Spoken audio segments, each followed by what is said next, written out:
Hello, my friends. Hello, my life warriors, wherever you are in the world. Welcome to the Day In, Day Out podcast.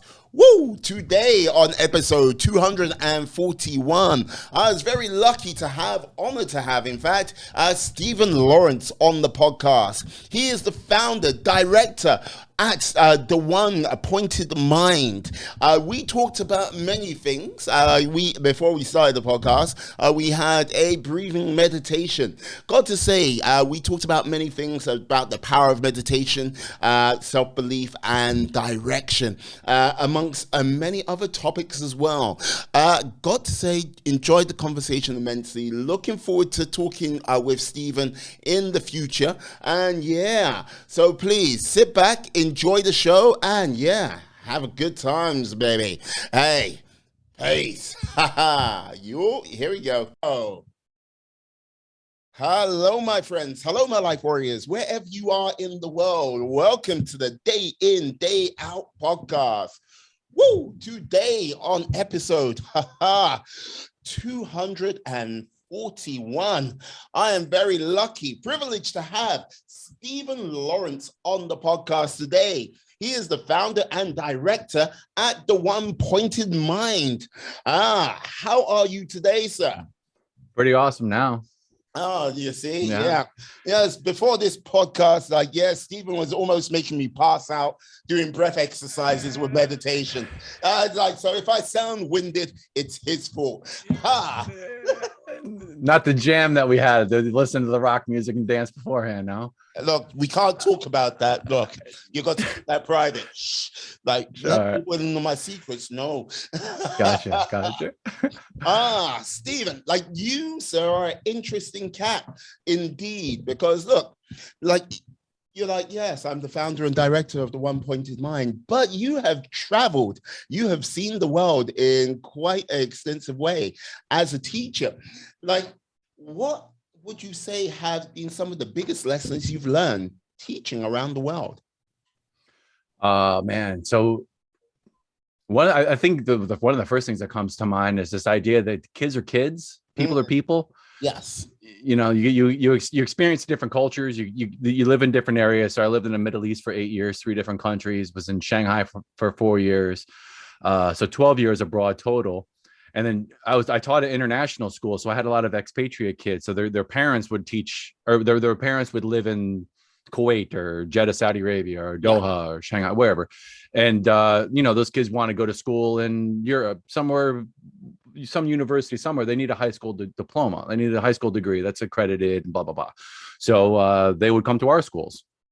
And just finding the different cultures was obviously, I think, pretty awesome. But at the end of the day, you get to learn and meet people. And, a mother anywhere wants the best for her kid.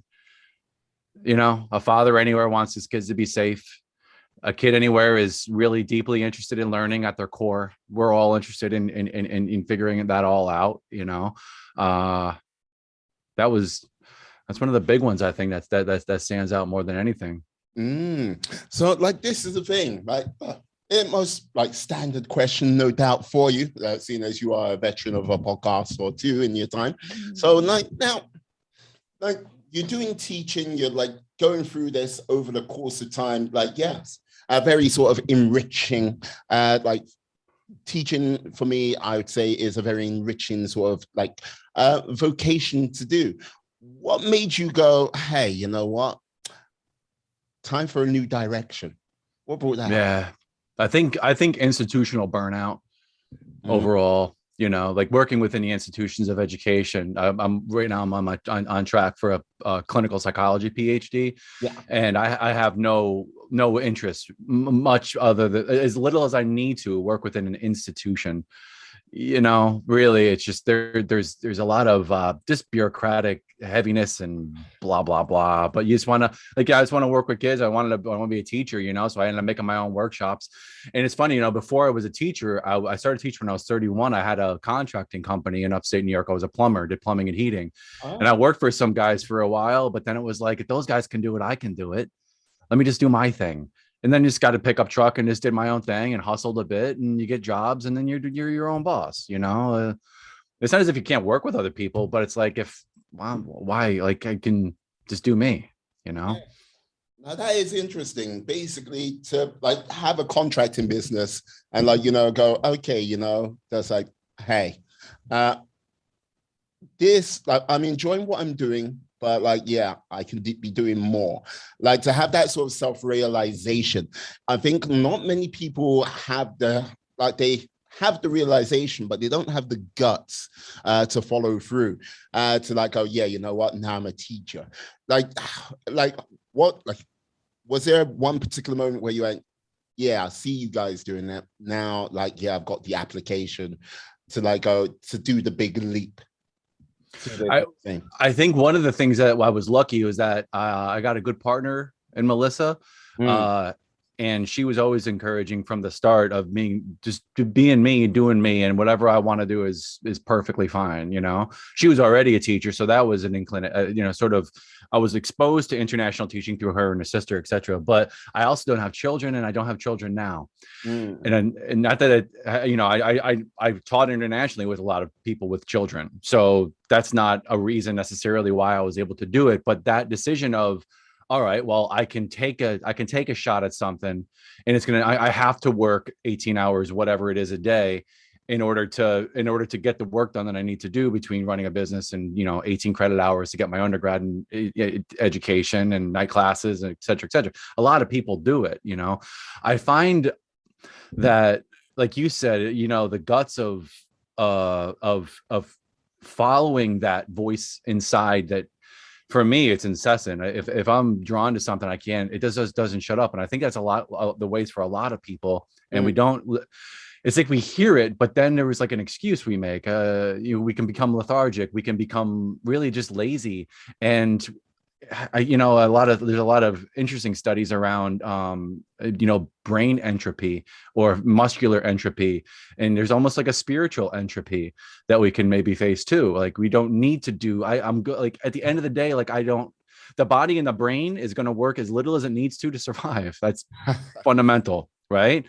And actually there's the one area that I think is really interesting is they look at the McKenna and them, they're working in the psychedelic realm within psychology. There's a suspicion that we have the ability to have psychedelic experiences within the brain, or spiritual parapsychological experiences, deep, but our brain entropied because it wasn't necessary to find berries.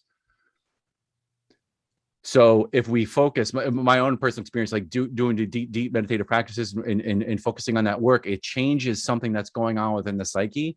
That it's almost like these peak psychological, parapsychological experiences that can be pretty heavy, but we have those capacities. So our inclination, I guess my point is our inclination maybe to just take it easy and just not push ourselves. But there's there's a voice in the head that's we do so much based upon what other people perceive us as, and so subtly we don't realize it as much, but it's there, and it's that voice that says you can't, or you shouldn't, or that's not you, or whatever. Yeah, sometimes it's quite insipid in its nature, but sometimes it's very much in your face, because like this is the thing, that sort of inner voice which talks to us on a regular basis, like the voice what keeps us safe, the voice of like the other voice of doubt, which like goes, you reckon you can do that? Oh, come on, are you kidding yourself? And then there's the other voice, which people don't, they go, no, I don't have that voice in my head. But the one which, if you talk to someone on the street, like that voice in your head talks to you. Yeah, like a certain gentleman who hit another gentleman on a plane quite recently. Yeah, that would happen on a regular basis.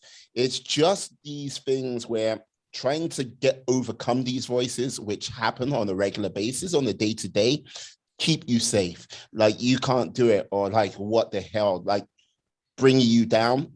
The other voice which champions you, your cheerleader, that inner voice which like goes, hey, you know what? Like you are the best. You are the bomb. You can do this. Come on.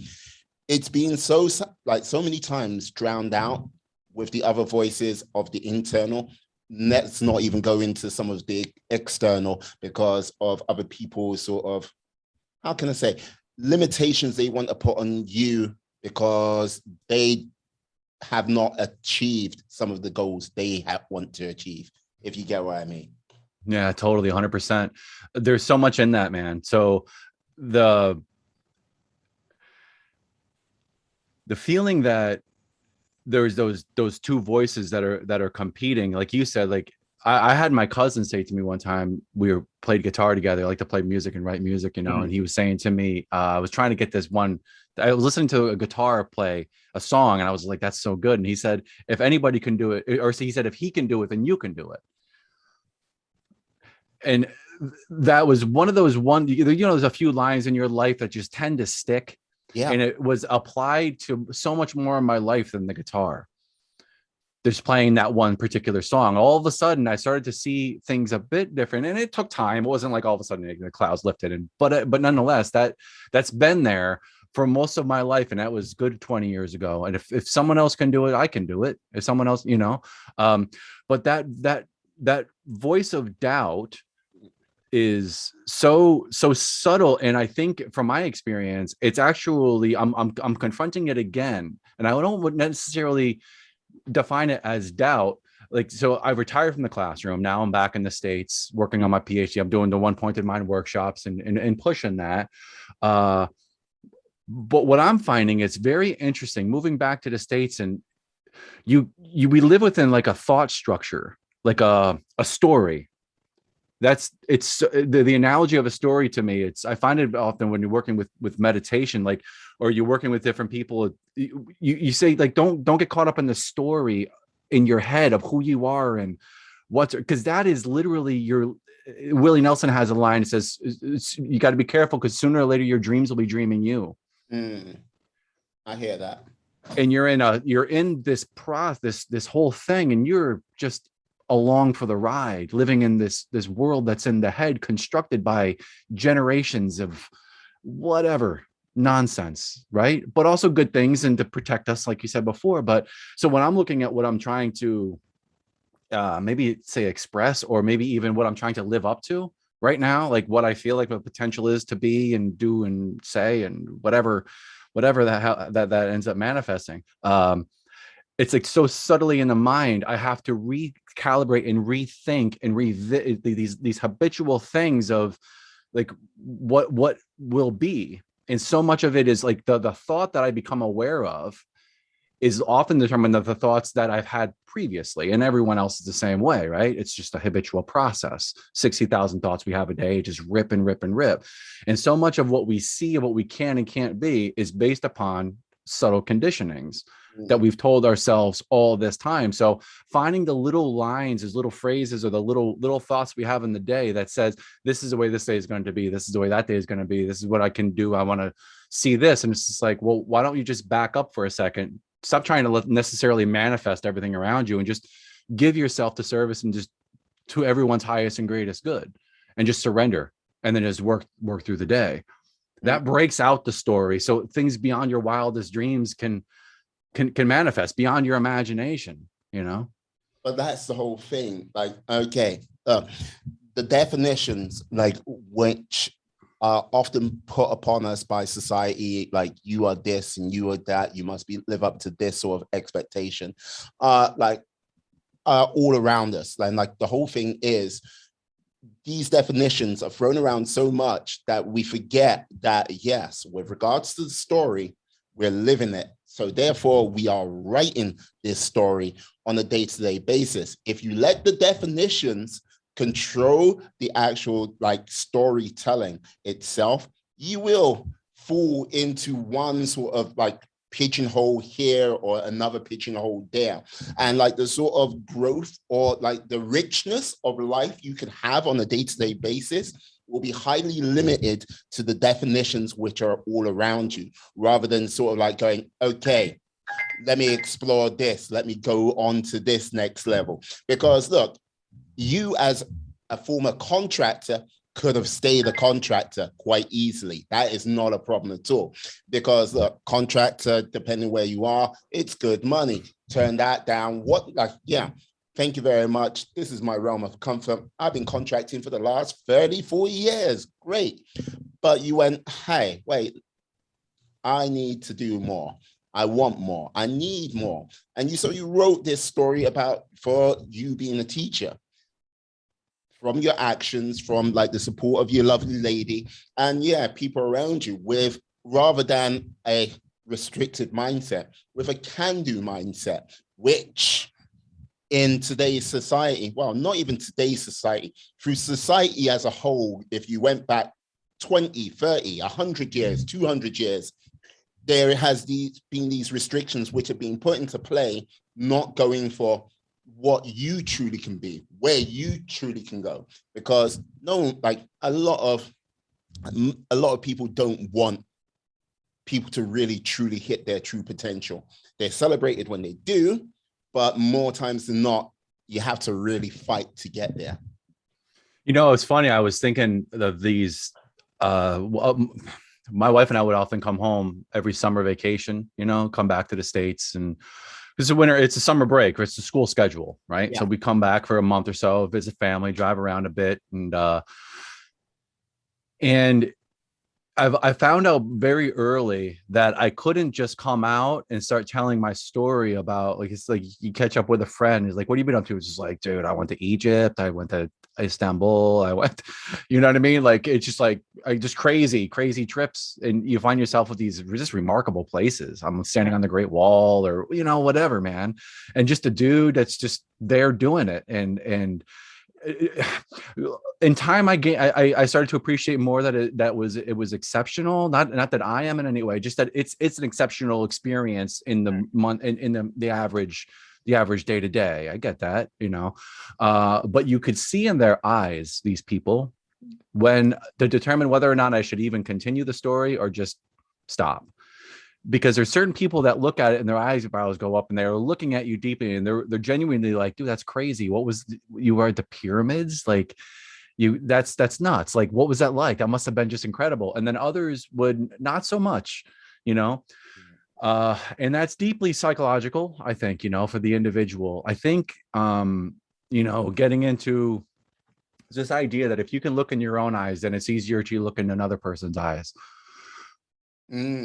Like, this is the thing. Yeah, I think when you say that, if you can look into your own eyes, like, the whole thing is, it's the hardest thing to really do, to really sort of look in and sort of like, yeah, reflect and examine who you are truly as a character, truly as a person. It's like, you can like look at yourself, and like, if you just look for the beautiful things, you can find the beautiful things. But that's not going to necessarily be true, because often than not, the like lies are hidden in like the realms of beauty. The truth is sometimes quite ugly. And when you look into that truth, that's the moments where you like go, oh. It's easier to look away. Yeah. Like, you look away, because like you kind of like go, because it's ugly, because it's not something which is pleasant. It's like, this is the times where you like go, no, I don't like that about myself. And like, you turn away. The times when things get better is when you look at that ugly truth and they go, hey, what can I do to make that better? How can I like turn that ugly truth into something positive? Because it's a case of, there are certain things which are not fixed. You can work on it, you can make things better, but many people don't do it because it's ugly. And it's hard, man. Yeah, it's hard. Yeah. If it was easy, every damn person would do it. But the people you kill, oh yeah, you're exceptional. You go, oh, you're exceptional. Wow, you're brilliant. Everything like this. They've worked on it. And it's not a case of they need to be that exceptional person. It can only be like, it be a few percentages above average. And that could just open their world up to a whole array of possibilities. But like, you know what I mean? You know better. I found, well, I bet I don't. I think, you know, when I was a contractor, I had found out, I told my brother when he's a few years, about 10 years younger than me. And so I was in my mid 20s, and I'd pull him on a job here and there. Just extra pair of hands. You don't need to be specialized. Just, we're hanging ductwork. I need you to be able to grip the ladder, clean up, etc. Just grunt work. We all been there. So, So I was telling him, I remember years ago, I said I had realized it was interesting how little you need to do to stand out from everybody else. It's remarkable how little you need to do. And if it was just things like conscientiousness, we had this this one job I remember we were on. Job was done. It took about 4 days to get the job finished, and ductwork and pieces all over the place, tools, basement, blah blah blah. Let's get it all out. The homeowner's coming in. We got to clear out. The job's completely done. And I gave him a broom. I said, I want you to sweep the floor like it's your kitchen. This is the basement. Sweep the floor like it's your kitchen. And meanwhile, I'm getting the check and dealing with the customer, the client upstairs, et cetera, loading the car, blah, blah, blah, loading the truck. And I come down and I said, I need you to go back around, man. I need you to sweep this up like it's your kitchen floor. And then meanwhile, I'm continuing on. I come back again and I take the broom, and I don't say that to him without him getting uppity and, give me a little whip back and forth. You know what I mean? There's that whole scene. Your brother, come on. Yeah. I'm telling my brother to sweep the floor twice. Yeah. Yeah. So anyway, I grabbed the broom and I started to sweep it. I said, "Oh, I already up and swept it." And so I was sweeping it more, and I said, "You didn't sweep it like your kitchen floor, man. I'm picking stuff up here, and I asked you to do it." And he was like, "It doesn't matter.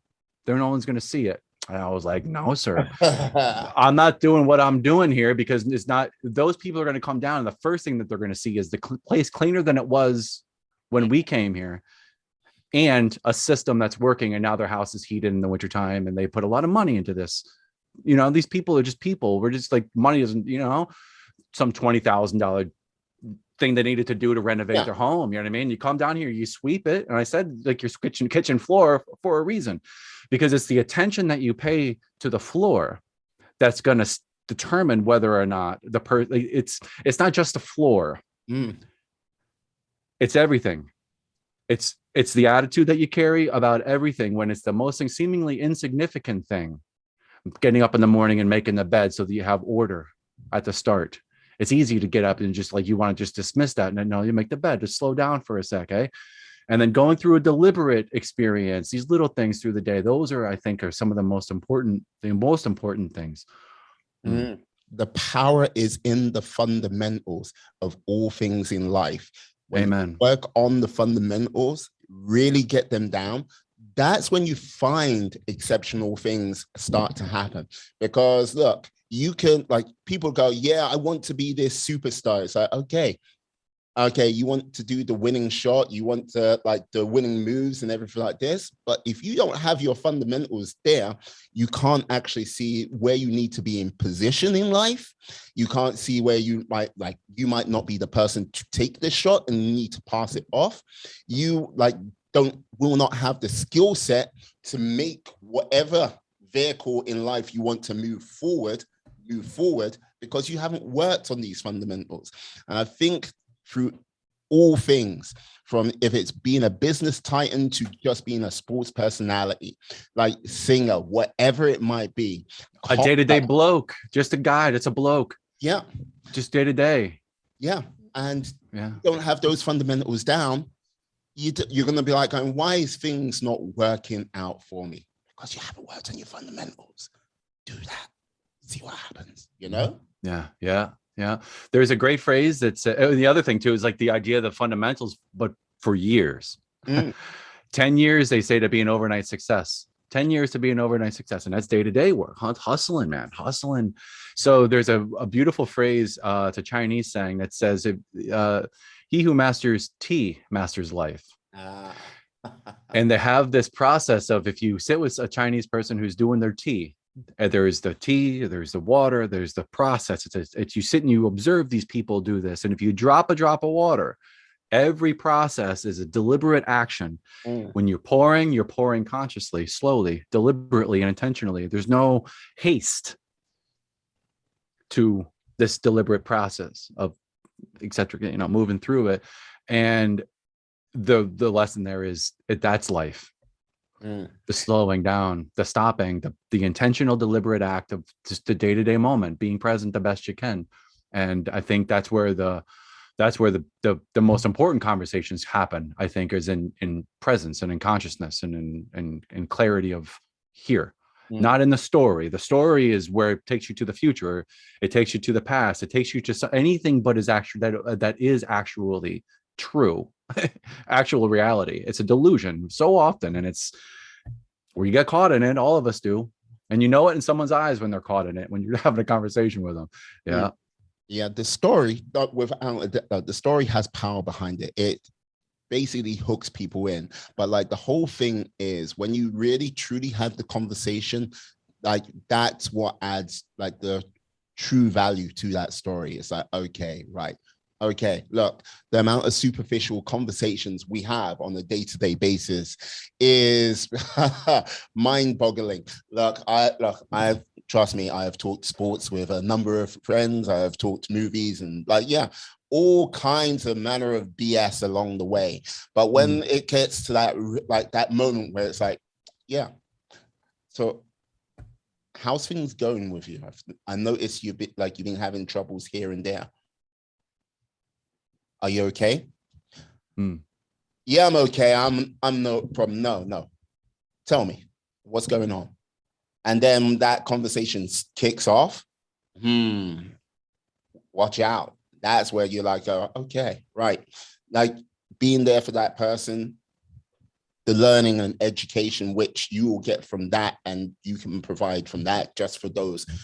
It might even be a 10, 15-minute conversation. It might be a conversation which lasts for hours, but that's where the richness lies in life. Hey man, it could be, I'm not going to remember. I wish I could give credit to this. There was somebody I was somewhere international teaching at a place, and it was even a workshop. I had gone to a conference of sorts, and I often was sent by my schools to give workshops and presentations around the one pointed mind workshops for educators and et cetera. And so I was just so blessed to be able to travel. They would send me to Bangkok, they'd send me to Athens, and they send me to wherever, because it's like East Asian education conferences. Yeah. I'm representing my school by giving a workshop just for free. I don't make no money at it, but I get a free trip to Bangkok, and I'm in. Hey. Go, let's roll, Yeah. So, but a woman we were talking, she did something on like Peace Corps or high level, like really when you hear the story, you're like, wow, that's not nothing what you accomplished and what you've done for people. She was quite significant what she was doing. And I had seen her, as I said, what do you think is the most important thing that's like we could do? As I think maybe there's students around, there was I asked this question to the, and I said, what do you think the most important thing we could do to really have a lasting impact on people? And you know what she said? She said, look them in the eye and smile. And it's just another one of those ones that you hear and you're like, damn, man. And she's absolutely right. Absolutely right. With the COVID whole chaos, we're in the States now, and we're the masks are off and et cetera. How you guys doing over there in England? You guys masks off and everyone's around out and about? Good. Look, put it this way, our Prime Minister Boris Johnson, here up there. Got it. Everywhere. Put it this way, they were let's just say in 2021, he went to maybe 1 or 2 or 6 or 12 parties over the course of mandatory lockdown. So well, how about your stores and the local market? How you guys doing? Now, basically, we went into when Omicron came out, we went into a lockdown, but because of the whole party gate, it was okay, you guys can go out, you can do anything you want. And this was say February time, and from February to pretty much now, mask mandate, no, gone. Everything's gone. It was basically we back to normal, but not, if you get what I mean. We're back to normal, but there's this sort of air of it's there, but it's not, because it's not as present on the news and such like this. It's just it's a silent echo in the background. I think that's going to happen to you guys in a matter of no time at all as well. So we've been out without the mask. It's been better, but I was down in just north of the city a bit in Kingston area, south of Albany. And down there, and we were in this little town, and it's a community where I'm trying to be polite here. It's just like you would expect more strict COVID behaviors in those areas. You're going to see more rainbow flags. You're going to see more BLM signs. You're going to see those. So it's that with, so it's sort of like that kind of community. Okay. It is what it is. Like, so if you go to a more rural place, you're less likely to see masks. Yes. But if you go into certain communities in the States, you're going to see more masks. Just an observation. No judgment, just observation. So I go into the shop, and I didn't have the mask on because the mask mandates were removed, but the people in the store had them. Yeah. So anyway, actually, no, they didn't. This is the point. They had just had them off, and it had come up that it was nice to be able to see. I said to the gal behind the counter, I said, it's nice to be able to see your smile, and it's nice to be able to talk to some people. It's been a year and a half since be able to see people's faces, Yeah. And it's not nothing, man. It's very important. So she said, yeah, well, I'm still kind of concerned about COVID and whatnot. And I said, yeah, I know, I understand. But it's changing, and every time it morphs, it's less powerful, and we're on the track. We're on the way we need to go. And she says, I just think it's a little too soon. I think she was still concerned, with respect. And I said, I think smiles are more contagious than COVID at this point. And she looked at me, and it was one of those things that just came out of my mouth. I didn't even think about it. It just happened, but she looked at me and she said, thank you so much for saying that, and it's true. Like the smile, be able to see someone, look them in the eye and just get a smile back. Think about it this way, right? Okay. You've watched South Park, the movie? Yeah. Okay. You've watched Liar Liar, the movie? Yeah. Did you watch it in the cinema, or did you watch it at home?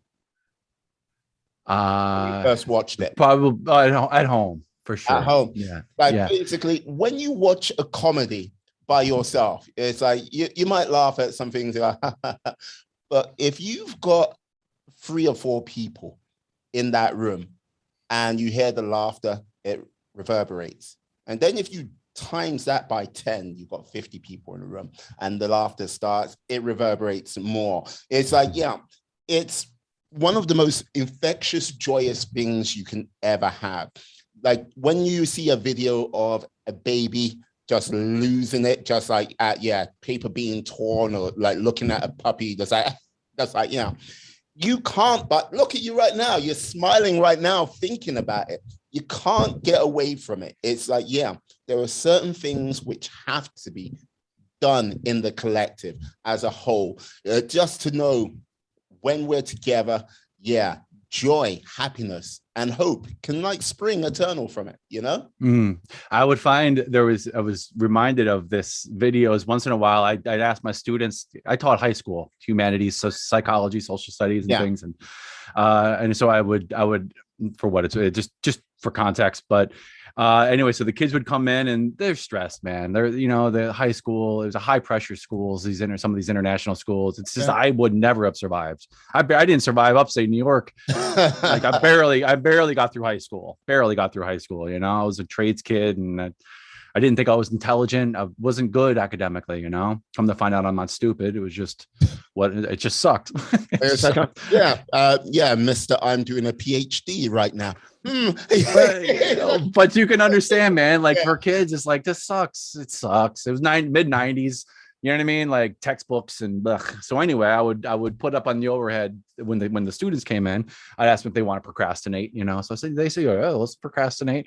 So we'd procrastinate for a minute or a minute and a half. At first, I just put a video up over in the overhead YouTube of people slipping on ice, or like people laughing, kids laughing, cats doing crazy stuff, just to get the laughter moving, because neurologically, biologically, what that does within the brain, understanding the way that the brain functions, hippocampus, neural processing, amygdala, the emotion centers are also in large part responsible for both our limbic system, our emotional system, but also the processing of information and the encoding of information. So if the brain is in a stressed state, it's less likely to be able to function optimally, to be able to not only encode information for memory, but to recall. Right. So when I eventually started to focus on this, so I got into meditation practices before I was a teacher. And on the first day of teaching, I had realized pretty quickly that if I can't get the kids' attention, then I'm going to be in pretty big trouble. And so I did my own research, kind of figuring things out a bit more about deeply part of like, what is the connection between meditation? Like, why does it work the way that it works? It's not just like, it makes you float on the cloud. Like, no, there's something nuts and bolts that are happening within the brain, come to find out. And those nuts and bolts are the same areas responsible for creativity, emotional wellness, social, interactions, empathy. But again, the attention and the learning, the whole learning process. So yeah, I would mix those procrastination videos in there just to shift gears a little bit. When you're laughing, you're present, you're here, you're not caught up. Yeah, and you want to see some of them kids laugh, man. Some of them, just ones would laugh more than others. Some are like, nah, whatever. They're just kind of there. But just a couple of the students, this one teenage girl, she strikes me. She would die, just die laughing. And then everyone was laughing at her, and so everyone was laughing. You know what I mean? She got my sense of humor. She clicked with it. You know what I mean? Yeah, I hear. Yeah. Yeah, no, I hear that. Like, this is the thing, like, with regards to like sort of overall health of a human being, like, it's one of these things where, like, okay, laughter, like, it's meant to be healthy for you, like, give you that positive vibe, release those endorphins, like, yeah, you feel really good until, like, if you're really laughing so hard that you're in pain, killed over, which is great. But like, one of the things, like, I would say, only until recently, and I don't think it's been really it's been trended because it's being championed as a trendy thing, but sort of like physical health has been around, but it's kind of just there. Now, there are some people in today's society which push against like being healthy just because they can like put it onto other tags and like say body positivity, but you know what I mean? Yeah, I'm with you. But with regards to the sort of mental health side of things, people have been like encouraged to talk and to sort of focus on that mental health side of things. But I don't sometimes think they really truly follow through with what it means to be like, try to get mentally well, how to be mentally fit, if you get what I mean, by doing either meditation, having meaningful conversations, or like basically, reading, like pushing themselves a little bit harder academically, or like doing like even a simple puzzle, if you get what I mean. What have you found? Am I talking out of my hat, or is there sort of an element of truth to what I'm saying? I think partly it goes back to that entropy, to really, there's the entropy, but you can entropy only so long until the suffering becomes so much that it's just, I have to make a decision, and respecting that there's spectrums, there's the average person that just kind of does the day-to-day, they get by, and they live an all right life. You know what I mean? They went through a little this, a little bouts of depression here, a little this and that, but whatever. It's 83 and he's done. It's just the way it was. That was it. And then there's those who suffer from pain, trauma or complex trauma, lives of difficulty, man. Like, even neurological disorders and whatever it may be. There's complexities to the world of the psychological processes, the world of cognition and the mental states that we find ourselves in while we're doing dishes, or while we're, those individual moments. But there's this concept in psychology, it's in neuropsychology, it's the default mode network. Mm-hmm. This concept of the default mode network is essentially this idea that it's our default state, like a Mac iOS is your default software, right? So your default mode network is partly, it's all it's a conglomeration of many parts of the brain, but to simplistically, it's frontal lobe, parietal lobe areas of communication. They see a lot of that happening, and when they're looking at the default mode network, the default mode is your default mode is defined by the degree to which you are understanding of your connection with everything else in the external world, the depths, the level of your interaction and your connectivity with everything. That's your behavior. You understand? So that's your psychological state, is this awareness of this being, of me and my whatever I'm able to conceptualize myself as, and whatever I conceptualize myself as, and its relationship with the external world. So my mood is my mood of my feeling, my affect or my behavior is my expression into the external world. That whole process is the default mode network. That is your default mode. When working through different practices, you see shifts in the default mode where there's more of the word that comes to mind now is a humility, I think, is one word that could be used, but it's more of a deeper understanding that there is an interdynamic relationship and a connection that I have with everything around me, my people and myself. And there is a deeper level of connection. So when we're looking at like social intelligences, emotional intelligence, an emotional intelligent person's default mode is such that they understand they're not the center of the damn world, and that their ideas aren't just the ideas, right? There's more of a humility that comes, and there's more of a balance that comes when you're able to see someone else's eyes, presume they have something to tell you that you don't already know. There's a humility that's there.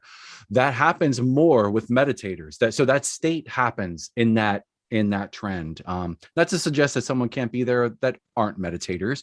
It's just one way that the practice changes the way that you're functioning. So when you look at something like quote unquote enlightenment, which is tossed around and is a super, it's very misunderstood, this idea of enlightenment and awakening and whatever. But those interactions and those states of being are enhanced. And then what you choose to do is different because you see things differently. You can see the story as a story that's been told, and that you see that if I actually change my perception on something, my entire state of being changes if I just look at something this way. So what that tells me is that what I thought wasn't true, ultimately. It's just the story that I was telling myself. It was the way that I was perceiving myself. It was the way that I was perceiving someone else. Well, to the perception at that moment, yes, it was true until you're pushed to a slightly different realm of perception than what you had before. It either becomes false or becomes reinforced. It's just a very tricky thing. Also, I would say with regards to the perception of the being, a large percentage of this comes down to environment which people are in. Because one of the things what I often I go to with the Vietnam War, okay, there was a large percentage of the soldiers in the Vietnam War were heroin users. And they were just yes, hardcore, just out of it. You're going, what on earth? And they believe, much of the military thought they were going to have a real problem. But a large percentage of them, I don't know the exact percentage, as soon as they got back to American shore, stopped. Didn't take it, had no need for it. They weren't addicted to it, and they just gone with their lives. It was just that environment. Look, trust me. Well, we can only imagine how much stress that environment is, and what they had to go through on a day-to-day basis was not the most pleasant thing. But because they were there, they had a perception, they had a need, and they just carried on with life in a certain way. When they changed their environment, something completely new happened. And sometimes I think if people really say they want to change their life in a major way, I'll just simply go, what can I do to change my life? And I'll go, if you can, pack up your bags and move. just do that and see what happens. And they go, well, I can't leave because of this. Then you're not going to really change. You've got like, do that and see what happens, you know? Yeah. There's a phrase that's the company you keep is stronger than your will. The company you keep is stronger than your will. And yeah, it's interesting. You know, you find I've been in that situation where, I was be around certain people, like the crowd I was hanging with in Shanghai. There was like a certain lifestyle. We're doing this, doing that, whatever. And coming back to the States, like all of a sudden I found that I was like the drives or the inclinations or the appetites that I had there just simply just don't exist. And it's crazy. It's crazy, and while there, I was completely succumbed to it. Like it was more powerful than me. And then you shift it, like you're saying, that you shift to a new place, and then it simply doesn't exist. Another quick thing, if I may, there's interesting studies on the more you're able to change your environment, your brain functions differently, but your attention and your intelligences and your awareness and cognitive engagement with your external world is completely different. Because we get into the mundane, everyday, the familiar. And when we're in the familiar, we don't need to think critically. That's why we like the familiar, because we don't need to think critically.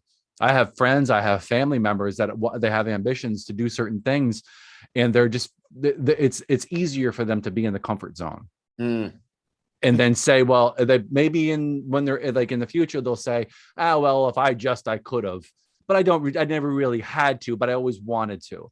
For me, just for my disposition, I can't fight that. I don't have a choice, it seems, but to make the change and to do what it is that I am just innerly driven to do, whatever inclination it may be. It's just, I can't not do it. Yeah.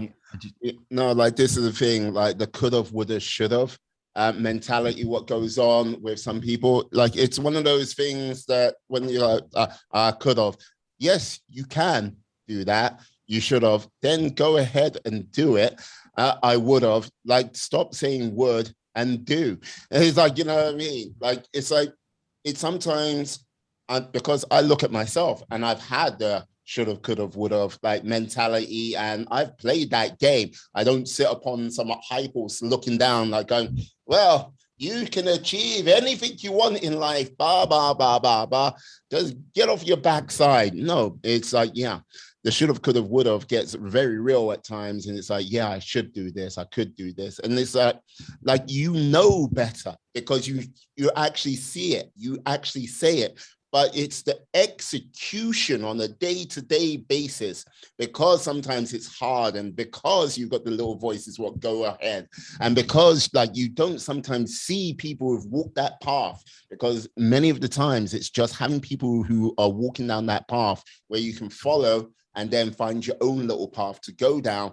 But that initial critical mass move is what really sort of drives it in the beginning, but I'm thinking there of the ideas, like we said, the company you keep, but surrounding yourself with people, and God bless the people that don't have those around them immediately that can encourage them or to give them strength, to tell them, keep going, but to surround yourself with other people. This is advice that I gave to many of my students when they graduate high school, go off to college. I said, I want you, when you're looking for friends, find friends that are ambitious and are intelligent, and hang out with ambitious, intelligent people, and they'll lift you and they'll encourage you. And then as you succeed, they'll succeed as well, because you'll lift them up. And then when you can get yourself in a positive network of people that have good hearts, they're intelligent, and they're ambitious naturally. And the ambition is not like the wanting. The ambition is, I need to do what I need to do, because I understand in this world, if I don't do it, no one's doing it. Absolutely. And you're not entitled to anything. And coming from the background of, I've always been a Booker T. Washington fan for the reason he was. I respect the other thinkers, W.E.B. Du Bois, and the men and women who were trying to figure out the best ways to move forward for the African American communities. But there was just something that resonated with me with Booker T. Washington, where he said, we need to build trades, we need to educate ourselves, and we need to be able to learn to do the things that we need to do in the day-to-day for ourselves, period. That's all, and then his idea was essentially, you will then, if I'm not misquoting him or misunderstanding him, then we'll receive the respect in the future of people when they see that we're able to build our own communities and do what it is that we need to do to be successful. But you got to work, man. You need the trades, you need the skills, you need the intelligence, and you need to do it, period. Yeah, no, because like, this is the thing, like, how can I put it? Because like, it's even more so today. I think it's always been around there, like the sort of instant self-gratification, like mentality that we as a people, as a whole in the world, like want that immediately. Let it happen now. Just like, yeah, bam, bam. If it doesn't happen now, what the hell is the point? Oh, you telling me I have to work for it for like 6 months to a year? You're crazy.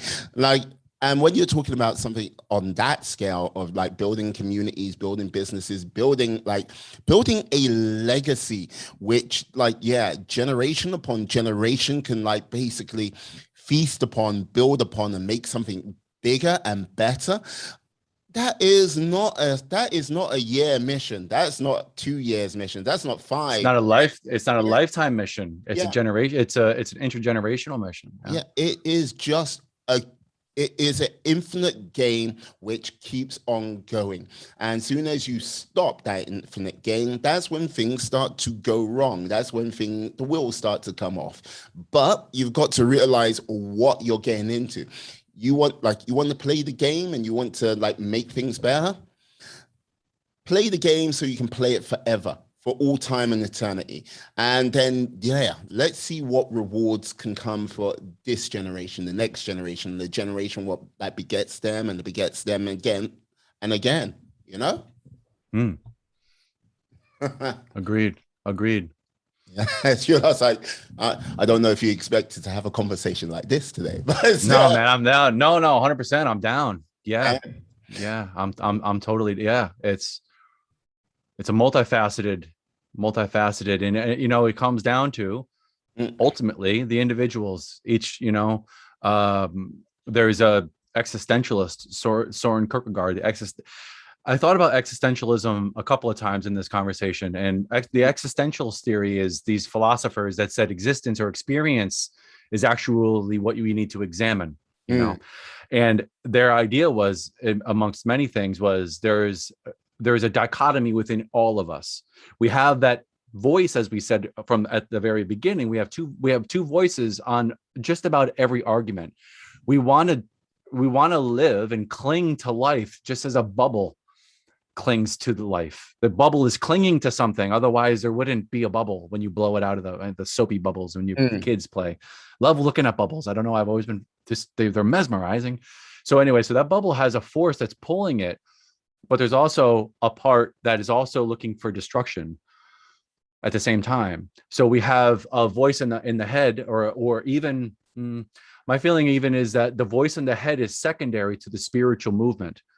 To the state, the state of the psychological state is a byproduct of our vibration, a spiritual vibration, of the physiological vibration. But even beyond the physiological, like there's an entity that is there. That's just a fact. Yeah. Right. However words or stories we want to put upon whatever this entity is that's currently having a conversation with you and your entity, or the entity that is hearing the podcast, there is an existence that is there. The psychological state is a byproduct of that state of existence. The physiological state is a byproduct of that state of existence, right? So we become this state, this physiological state or the psychological state, as in part a result of cultural programming. So that would be the socio-cultural psychologists. The biological psychologists would say that really we're parts of two blobs: our parents and our mother and our father. Those, take a piece of those blobs, put those blobs together, and then whatever manifests is you. And in there is this is all that was them. in all that was their generations upon generations upon generations, right? So a lot of our psychological processing is just simply a byproduct of the blob. It just happens, right? And then we identify egoically within the psyche, we identify with whatever is going on as me, right?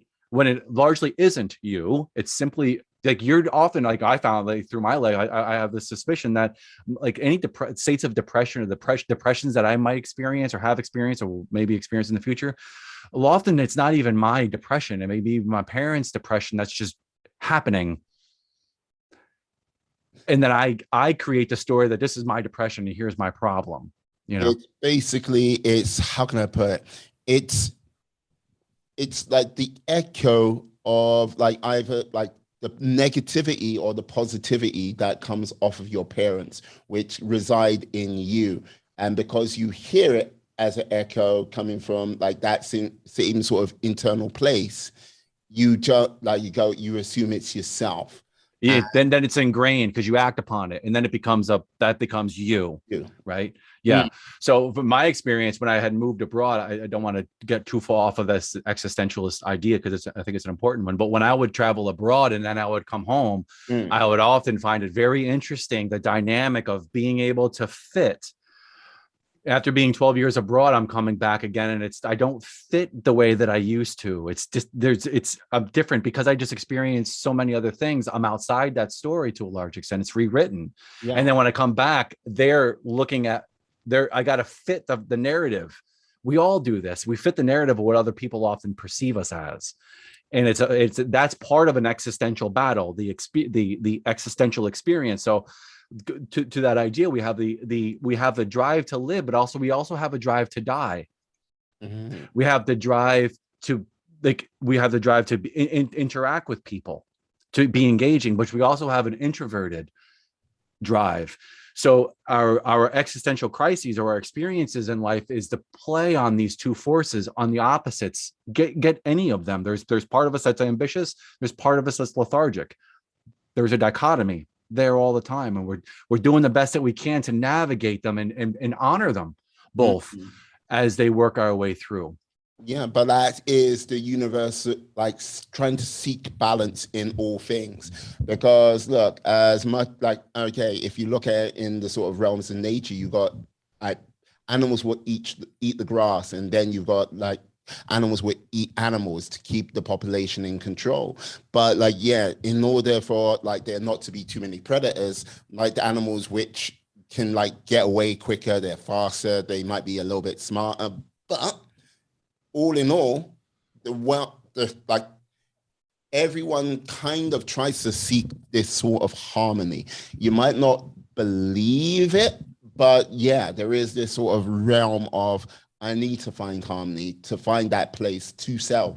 And this is where people fall into that sort of realm of comfort, because they like, oh, yes, I found my harmony. I found out where I believe I fit into the world, but it's not necessarily true. This is sometimes where you've got to really sort of push against that, because once you fall into that sort of comfort, that lethargy, it's just like, yeah, if you believe you've got things to do, you want to grow as a person still, you got to get up and make that change. You got to get up and force yourself past it, because yeah, it's too easy. As you say, the human body, the human mind it's just trying to like get you going on by. And that's how it does it, just by, yeah, oh, everything's nice here. Everything's nice and balanced. There you go. Settle down. Man. And what's crazy is that you find that sense of settling. I was listening to a Sam Harris. He was having a conversation a while back with Jordan Peterson, and they were talking about this idea. Sam Harris was talking a lot about meditation, and he brought up this idea that he's like the mind's habit is to find discomfort. The mind's habit is to find, not necessarily find problems, but he said, if you lay down, you had a long day, picture yourself a long day, right? You're just hustling all day. You're up early at 5, you're doing the whole thing, and you don't get a chance to sit down and lay down until 9:30 at night. You're just smoked. You lay down in bed and you think to yourself, man, this is feeling good. and you could feel your feet are sore. You got the shower done, your teeth are brushed. You're in, you know, you take a deep breath. It just feels incredible. And you let it go. And then within a matter of minutes, the body's already uncomfortable. Mm. Yeah. It's already looking for the new position. It's already discontented. The mind is already moving on someplace else. So it's a loop. It's continuous. So if we know that we have this natural tendency to find or to experience discomfort, meanwhile seeking discomfort on a fundamental level, moment to moment, build everything else up from there. And then examine the stories and the dilemmas and all these. And when I say stories, it's like, what I mean is like who I am. Yes. Right. What is the world like out there? How do they see me? How am I seeing them? We're not conscious of this. We're just living that story, which we said before. If we change it, it's not, therefore it must not have been an absolute truth. If I were to clarify, it's a relative truth, right? But there is a deeper truth, and it's beyond the story. And that's where the meditation, from my experience, that's where the meditation practice comes in, because then you become in a state of feeling. The feeling isn't interpreted. It's not labeled. It's just experienced. And it can't be fully experienced in thinking, in mind, because once you start to label, this is a good feeling, or should I feel this, or maybe I'm not breathing deep enough, you're out. That's not where you want to. That's where you're trying to come out of. You're going to go in and out of that in a meditative practice. It's just you're in, you're out, you're in, you're out. That's normal. The mind continues to happen. But what you start to do is you start to experience the mind come in repetitively, and then realize, actually, I can come under that consciously, deliberately, come down into a different state of feeling. And really a lot of my experience working with people to guide them into meditation, to bring them in, to bring them back out again, it's to help them it's like you're guiding them into touching that. And then it's the integration of that the best you can throughout the day. Find that place that's beyond the existential dilemma, that comes into a place where you can observe the existential dilemma. Oh, I can see where I should be happy and contented just watching a movie with my family, but really I just feel this. I feel irritable. I feel angry. I have I have whatever. This is my own experiences. It's just happening. I don't feel good. I just feel depressed, or I feel whatever I may be feeling, you know. And then you start to judge that. Oh, I shouldn't be feeling this, or what? Now, what does this mean? Like, now I'm this, and then now I need to go do this now, and you know. But if you could, it doesn't mean like, you know, coming into a state of stillness and meditation makes everything go away. The problem, you know, but the problems become different, and they're not even necessarily problems. They're just experiences that you navigate, and then all of a sudden you realize you can just take this direction here, or just move here, and the problem literally disappears. Yeah, it's like the problem doesn't exist. Yeah, it was like what we were saying about, yes, the different perspective of the story earlier. Basically, you're like with the meditation, but like from what you're saying, it helps you get that new perspective where it was a problem, to basically either seeing the solution or realizing the problem you had in the first place wasn't really a problem, and this was like some BS manifestation you like brought up from like, yeah, whatever echo which was put upon you by other people around you because of your environment, or yeah, just like whatever sort of internal voice which was like sounding out at that time, you know, that maybe it has been rolling for the past 33 years. Yeah, absolutely. You know, nonstop unexplored, just tangential thought processes. The other side of that too, though, is that sometimes there is a problem. That you actually have a problem. You're going through a divorce, or you actually like there's a real issue, and you need to do something. Yeah. This isn't necessarily just a manifested problem that you can lose in the shower if you get some stillness and breath. You're like, let me just worry about that tomorrow, if that even shows up. Your boss sends you an email like, hey, I'm going to see you first thing in the morning. You're like, oh shit, I don't know what the hell that's all about. I got it from my principals very often. You know, like I was this funny. Actually, I was in trouble for this one. I was within with the school I was last year, Shanghai American School. Within within the first week, I got the email that comes to the principal, because I pushed the envelope, man. I say things that I make people think I shouldn't say, or I challenge kids in their biases and their perceptions of what they deem to be the cause of the ills of society. Are you so sure that that's the cause of the ills of society, or is there something else? And you have to, if you're going to explore intelligence. But anyway, I got the email from the principal, and I had to go home that night. And I was like, meeting in the morning, I'm like, shoot, man. Like, we all been there. You get the story rolling, and then it's like, and it's not like I can just take a breath and make it go away, because I'm laying in bed and it's still happening.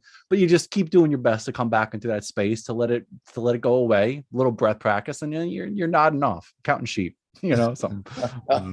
Yeah, getting critical thinking into the next generation coming up is, I think, a challenge in itself, to say the least. And I think this is the problem is, well, not even that.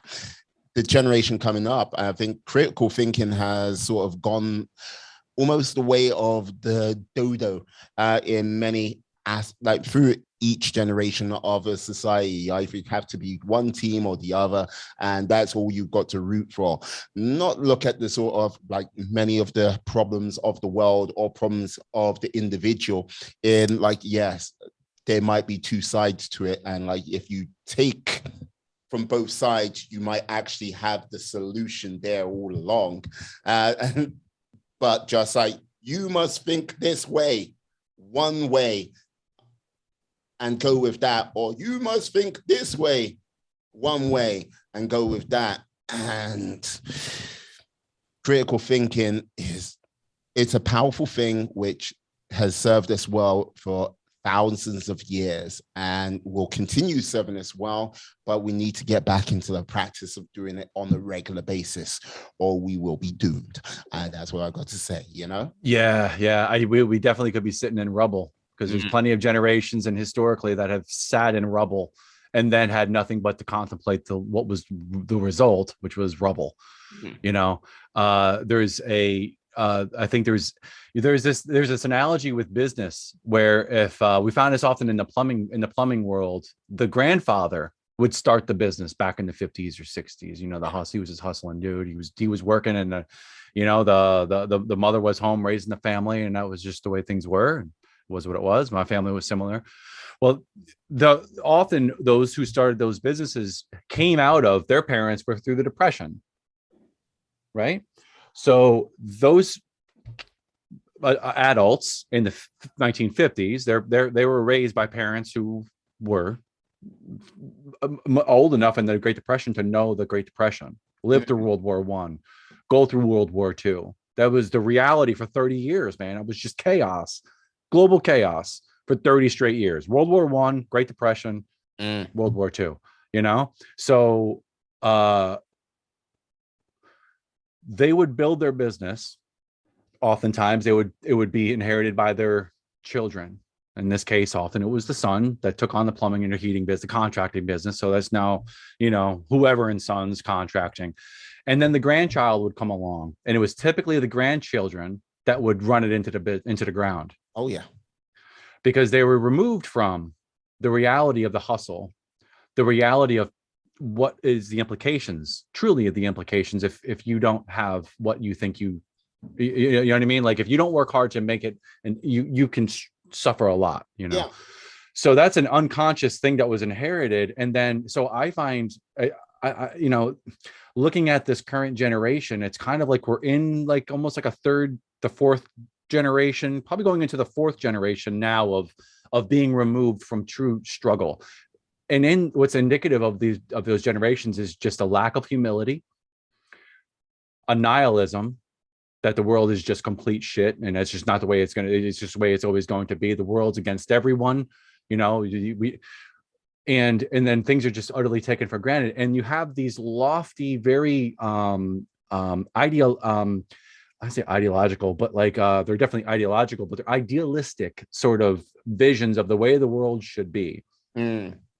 But they don't understand that, as John Adams said in the show John Adams on HBO, there was a line in that show.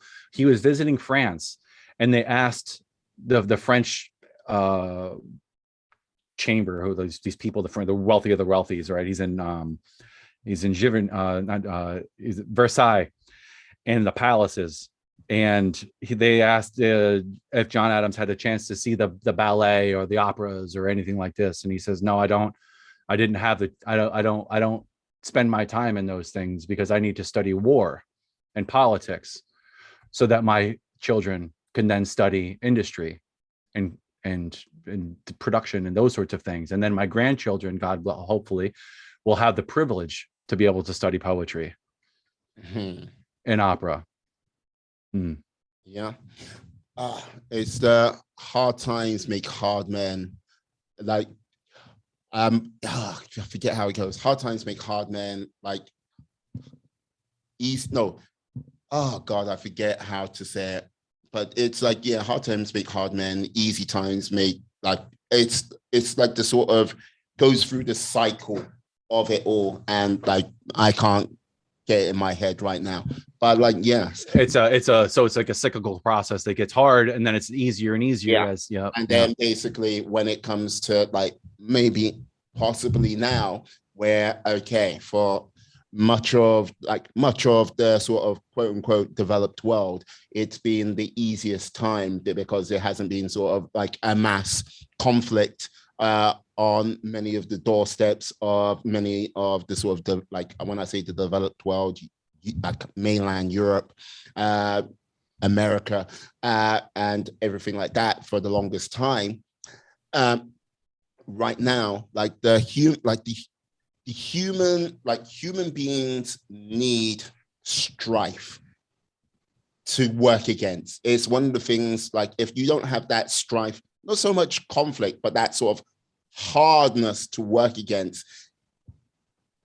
human beings don't really kind of know what to do when everything is perfect. Like, if you get heaven on earth to humans immediately, just overnight, oh my God, I think it'll drive over half of them insane in an instant. Because it's like, yeah, without adversity, there isn't any growth.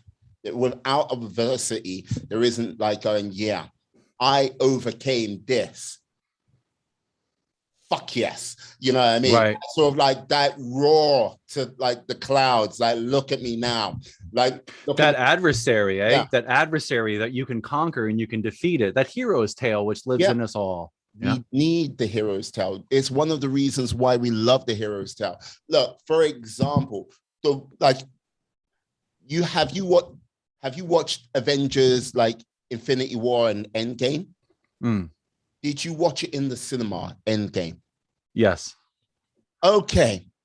When when Captain America is there by himself, Thanos' troops are all coming down, and like you just see him just like just like pull the strap on the shield, and then you heard was like on your left.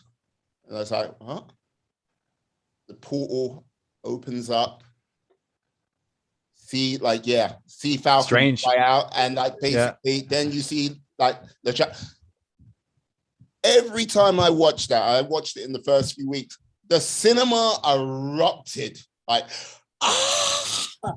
because it was like, yes, this is the moment. Look, if I was on that battlefield, I would be gone in seconds. That's just like, yeah. Those monsters, man, what the hell's going on? But it was one of those things where everyone got that vibe. Everyone was like, yes.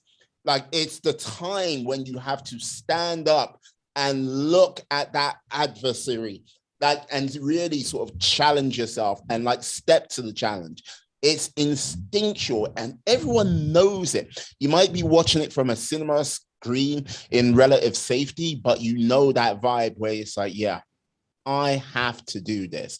And if I don't, all is lost, you know? All is lost. All is lost, man. As amen. The way you said the all is lost, that's, what, it's just a feeling like I guess you asked the question, what drove me to make the change and, like retire from teaching at 41 to then start my PhD in clinical psychology, and then take those next steps. But like, all is lost if I don't do it. Like I am lost. I would feel as if I'm not living up to my potential, and it's not like an aggrandizing sort of, I tried my best to not be driven by the ego.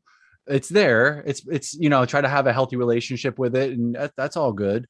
But it seems to me like that drive is beyond me.